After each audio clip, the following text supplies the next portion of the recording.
The household cavalry has dual roles. 250 horses and men serve the Queen as her ceremonial bodyguard.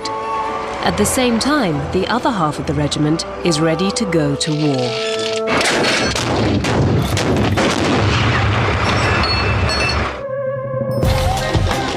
This time on the Queen's cavalry, competition. The two squadrons on ceremonial duty battle it out to prove they have the best turned out troopers, even if their horses have other ideas. Others training for battle strive to make the grade and gain a promotion. And the cavalry's new recruits, struggling to stay in the saddle.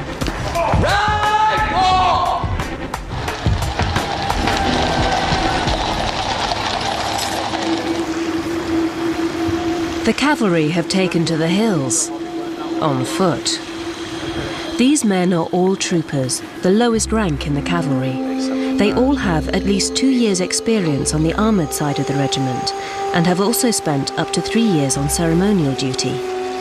Chosen for their drive and initiative, they are on a gruelling course to earn promotion and become non-commissioned officers, NCOs.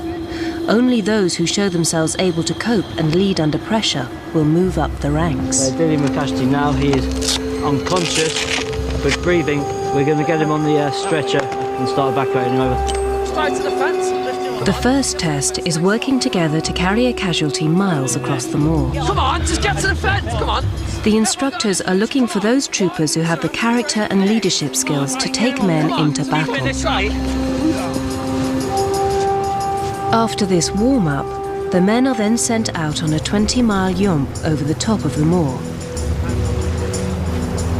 Each is carrying the equivalent of a 12-year-old child on their backs. Last year, Trooper James Shaw of the Blues and Royals was on active service in the heat of Iraq. Now he's battling Exmoor. Every time you lift your leg because of the weight, it makes your leg ache, especially if you have to climb over something or you go down on one knee when you stand up. It's hard work. This is James's big chance to move his army career forward. Done 2 tours of Iraq. Could have signed off 2 years ago, left a year ago if I didn't like it, but I've cracked on. This is physical. And it is mental as well.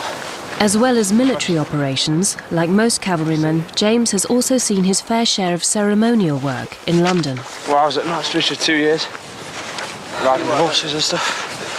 But Knightsbridge is just like mental tortures. Always working, doing stupid things like cleaning kit, polishing leather, shining breastplates and stuff like that.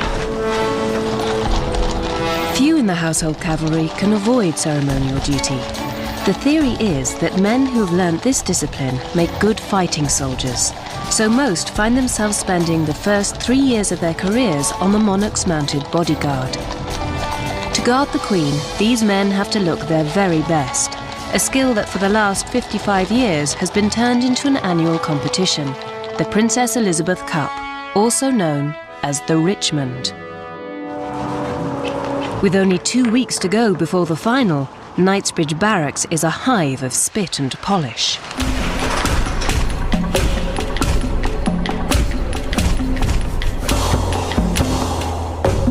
I've been in this room now for 4 days solid.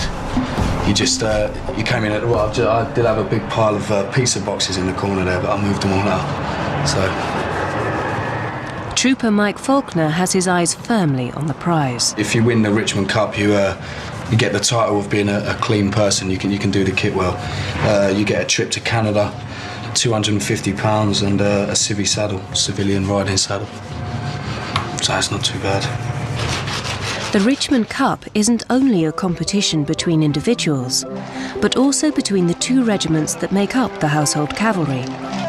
The Lifeguards, who wear white-plumed helmets and red tunics, and the Blues and Royals, who sport blue tunics with red plumes. On active military service, they operate together, but at Knightsbridge Barracks, home to ceremonial operations, the Lifeguards and Blues and Royals keep their distinctions clear and their rivalry to the fore. Right, fall in, Lifeguards, 10, Blues and Royals, the other end. The regiments were combined 13 years ago, but the men still live in separate quarters, and the horses have separate stables. The intense rivalry between the two regiments is fuelled in the run-up to the Princess Elizabeth Cup, when the 6 smartest troopers from each are pitted against each other, like opposing teams. Trooper Daniel Sherman is representing the Blues and Royals. I was asked to do it, but it was something I wanted to do anyway, so I'm quite glad in that respect. So there's always a bit of rivalry between the two squadrons, but generally, over the last few years, it's been Blues and Royals to win it, and I think if we can keep that up, it's all good really. It's in front of the Queen, really, which is probably the best thing about it. So you get to see her if you do well enough as well. Oh, I've had dreams before where I've been sitting on top on the actual day and someone's dropped my boots, or the horse has fallen over and scratched all his kit and stuff. It gets pretty bad with the dreams and stuff. Yeah, quite scary actually. Kieran Fortune, the Blues and Royals Squadron Corporal Major, is making sure his team maintain their winning streak. Oh, Griff. Right. You're right, how's it going? I've still got it. That's looking good, mate. Let's have a look. The trickiest part is to clean the horse's cavalry bridle. It's made up of 11 individual pieces of leather and 25 bits of brass. Everything is layered with multiple coats of polish and wax. Oh, that's looking nice, mate. Isn't it? Yeah, it is, yeah.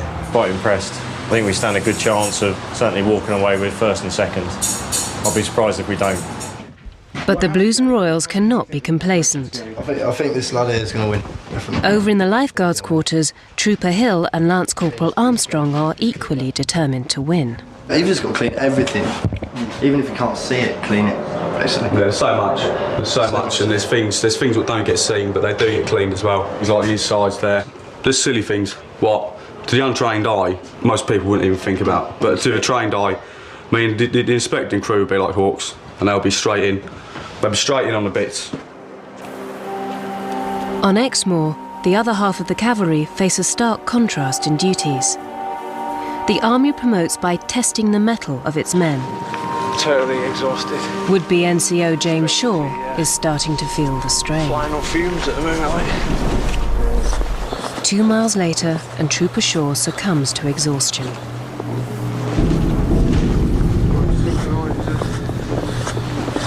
Hold on, lads.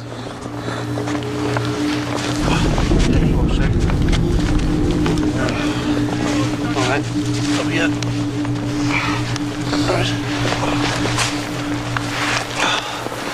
Let's come off the track, come onto the bit of the side, it's more stable, yeah?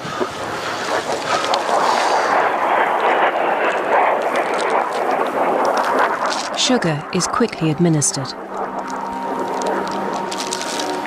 How long have you been feeling the symptoms then? So again. Say, how long have you been feeling these symptoms? When you are threaded, you're hanging out, you're all day, mate. Incoherent, you're All day. slurring your words. All day, mate. Yeah? A lot of it can be dehydration because you have no idea how thirsty you actually are when it's cold like this. Have you been drinking not that much water? I don't suppose so. No. Right, the rest of you guys, you feeling all right, feeling good? I feel like $1 million, man. Feel alright, but my back's been ripped to pieces, that's alright. We got to try and crack on. So we get off this hill, then we're fine. Oh, I'm trying so, yeah, definitely. All right. Keep pushing. Shaw decides to soldier on. On the radio. It's like walking on a bath full of footballs with 2 people on your back. A mile later, things get worse for Shaw. You alright, mate, fella? For his own safety, the staff decide to take James out of the exercise. Right, we're going to get you off here. There's no way you're going to be able to crack on all the way to the end. However, what we'll do, we'll get you on that transport. On that transport, we'll drop you off at the next stage. All right? Alright, sure, just get yourself in the back, yeah.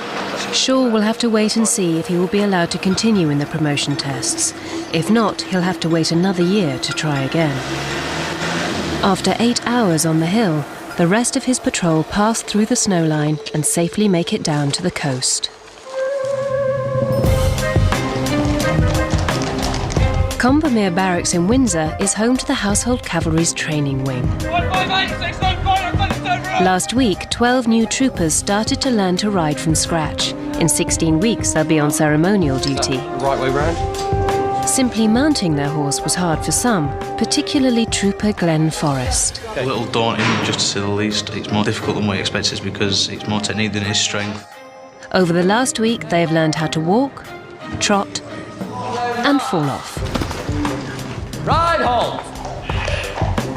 Today, they're going to discover how to go a bit faster. First canter, it's going to be absolute carnage.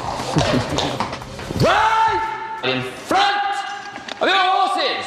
But it should be a good laugh anyway, if we do. We've got horses and bodies everywhere, so looking forward to it, be a good laugh. Right, quick's the best. Mount, straight on top. Take up At least Trooper Forrest is finding it a bit easier to get on. Come on, get up there! Okay, this morning brings a little present. Your first canter. Okay. All it is just a third gear.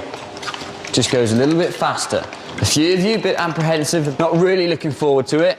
Okay, but believe me, by the end of it, you've had a good canter. Okay, you will. That's all you're going to want to do is just get faster and faster. The next thing you'll be saying, can we go out in the park?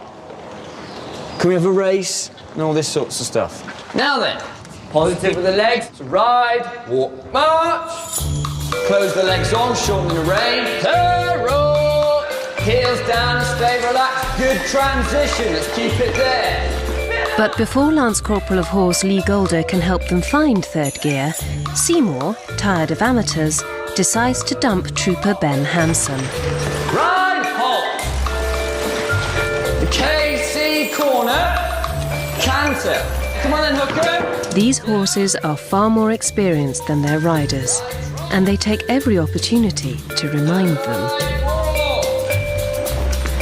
Sit back. Holy Jesus. Get in the trap. Don't be so bloody wet. Get it going forward, man. Canter then, Forrest. Kick the bloody thing, on. Finally, Vesuvius decides he's had enough and takes it out on Forrest.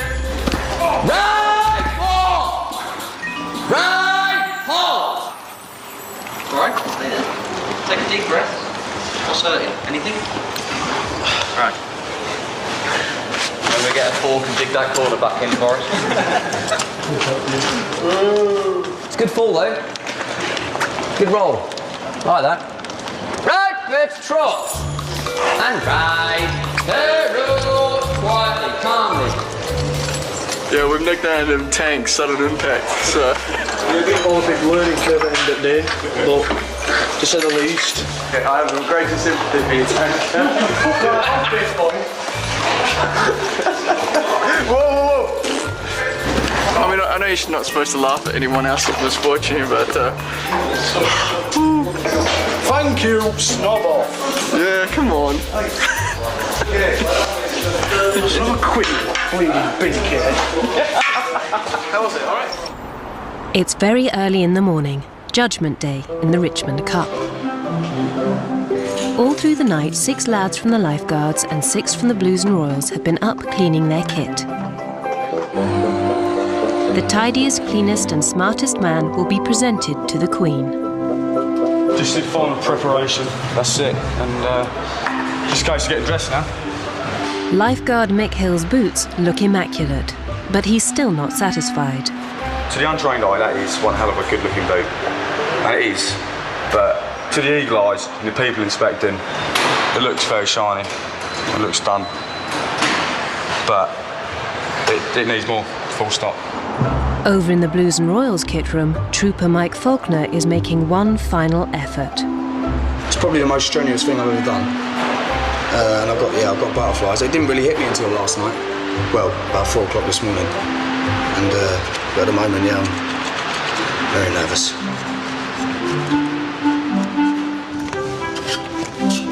Outside, the riders' pit crews are adding the final touches to their mounts. Bazra's having a pedicure. All that we're doing here now is just making sure that the silver bits are silver as it stands out. The pressure is also building for Trooper Daniel Sherman. It's all go today, hasn't really stopped since 4:30 this morning.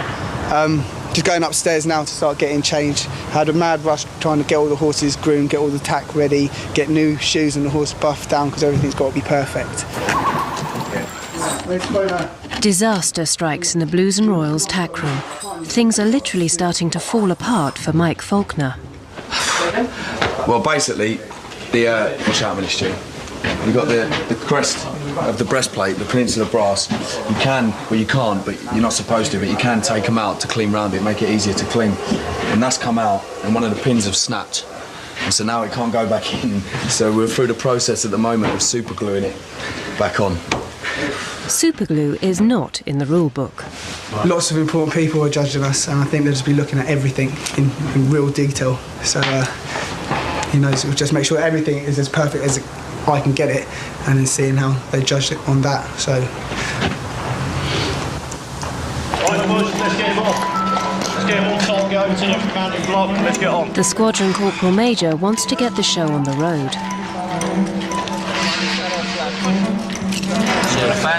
Yeah, it's fine.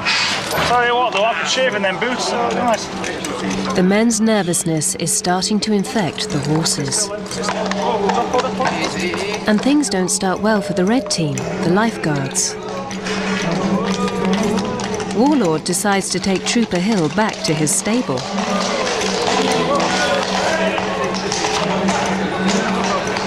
Must be a blue Royal horse. What we're ready for this time, we've got the range. Let's go. Finally, the bed sheets that protect the immaculate leather are whisked away. You've all put a tremendous amount of effort into turning yourself out. Make it count, show yourself off, and I'm sure you will succeed. Thank you very much indeed. The independent inspection team enter stage left. Major Mark Goodwin Hudson of the Blues and Royals is not allowed to be one of the judges. He's hoping it'll be a hat-trick of wins for his regiment. As an officer, when I'm doing an inspection, I start first of all with a horse's head, and I look at all the horse's head kit.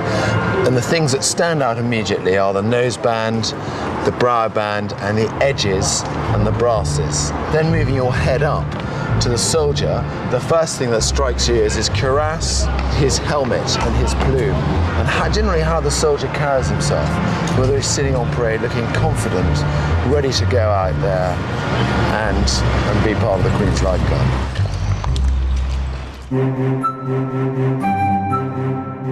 In the peaceful hills of Sennybridge, it's the next phase of the selection tests for the 16 men hoping for promotion. This morning, the hills are alive with the sound of...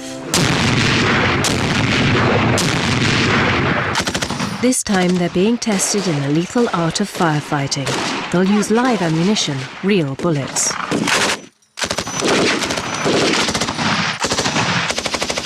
When we get onto live... Step 1, throwing a live grenade. Right. Has anyone here not thrown a grenade at all? Their instructor, Colour Sergeant Nathan Bell, is a weapons specialist whose job is to teach them how to kill the enemy, and not each other. Right, you'll have your grenade out and ready.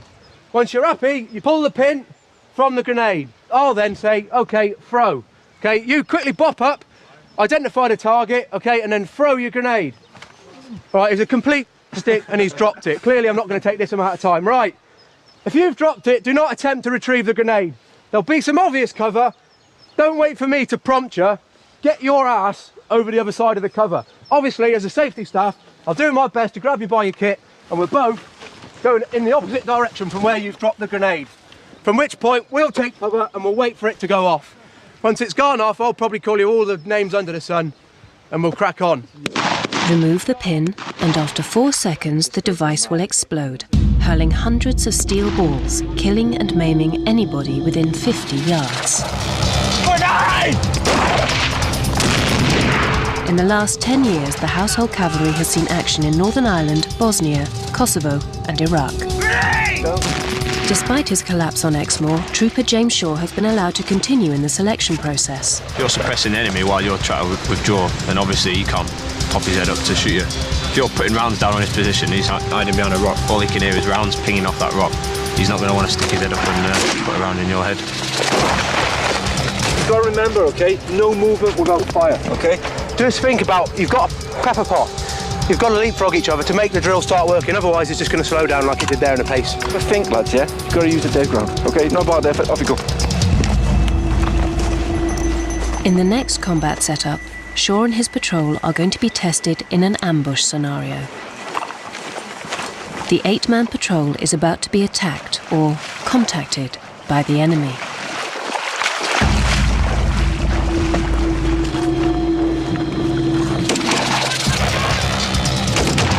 Once fired on, the team spread out parallel with the enemy contact and return heavy fire.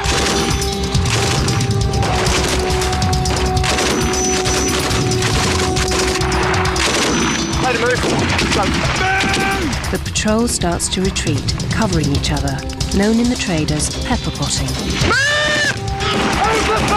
Without close teamwork, they could easily shoot each other instead of the enemy. The machine gun team provide most of the firepower. The patrol uses a riverbed to take cover and then starts to break contact with the enemy.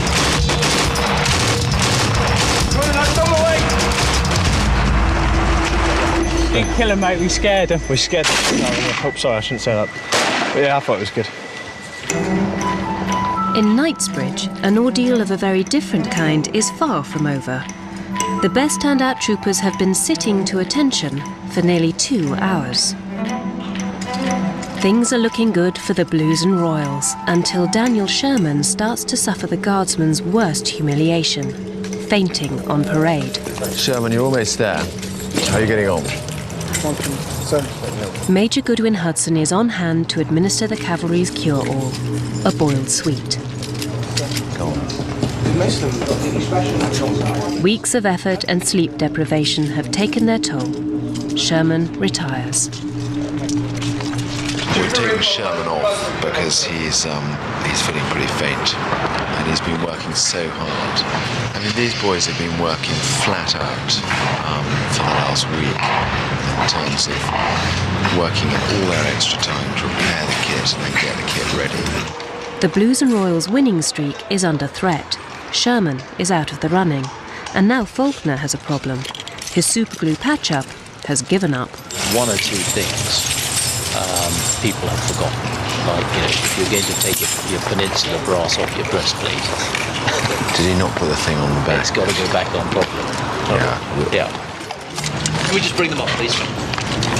Today, turn, carry, swords. Gentlemen, I want to pass on my heartiest congratulations to you. I thought the standard of turnout was exceptional. I congratulate all of you. Well done. Gents, dismount and return your swords. But still, no one knows if the winner will be from the Lifeguards or the Blues and Royals. It's a closely guarded secret until the Queen presents the trophy in a week's time.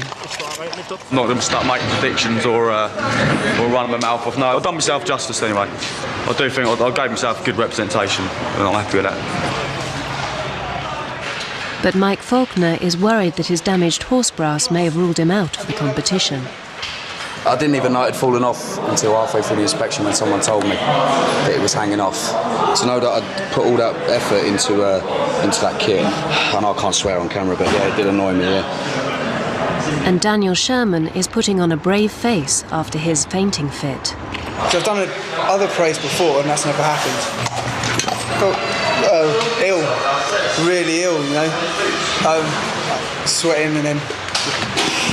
Yeah, it's a shame about that. At least I've done it now. It's all done and dusted. Cheers, Ill. Thank you very much. After a gruelling 2 months, Trooper Shaw has passed his junior leaders course. He and the survivors prepare for their pass-out parade. Even though he collapsed in the snow, Shaw was allowed to carry on. It's partly my own fault because I didn't administer myself properly. You know, I mean, not enough water, not enough food, that's why I collapsed. But that was definitely one of the hardest points for me. If I get promoted, then yeah, it means more money, more responsibility, which is good in a way because it changes your job perspective. I mean, I've been a trooper for 5 years now, and your job changes when you get promoted. Eyes! Tat!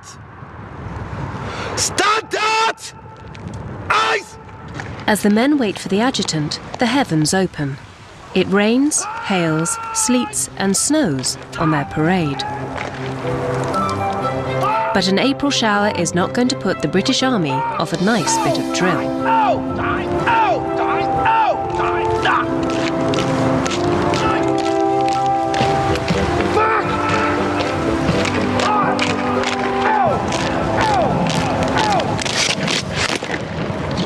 .0205. Congratulations, a good effort.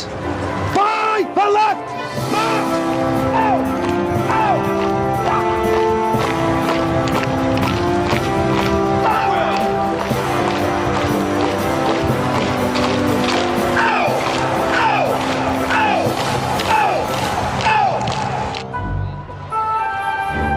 It's the Royal Windsor Horse Show. After a week of waiting, the finalists in the Princess Elizabeth Cup are about to discover who the winner is in front of the Queen. In charge is Captain Richard Moger. At the moment, the boys aren't quite sure who's come top out of the 8 or so of them, and they'll find out today, and the Queen will present a trophy to the best turned out man. They don't know, I don't know. I think very few people do, and I think they're pretty nervous to find out who it is. It's a very competitive event. They're not really rushing too much, so they're obviously feeling quite well prepared for this. Following their disasters in the judging, troopers Faulkner and Sherman haven't made the top 8. Instead, they have to help behind the scenes. The 8 finalists in the World Cup of Perfect Presentation enter the Royal Showground to find out finally who has won the Princess Elizabeth Cup.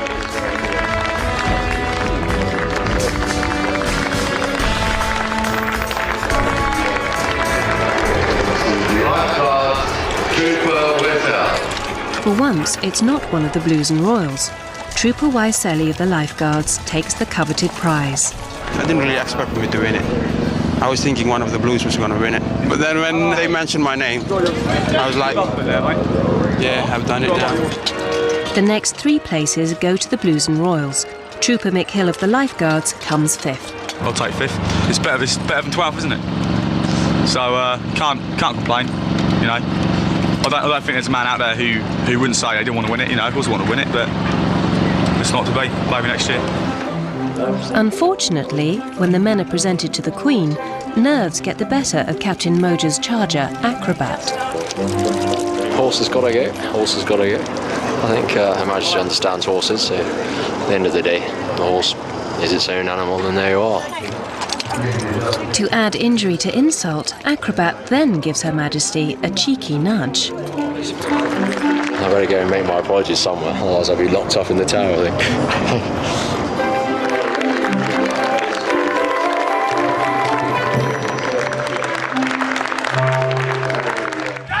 Next time on the Queen's Cavalry, will pride come before a fall? I'm pretty confident I'll not fall off. On the Queen's Lifeguard, there's a trooper in trouble. You've obviously not bothered your arse. And Corporal of Horse Bentley invades Surrey. Where are we, Rich? In the middle of Farnham Town Centre.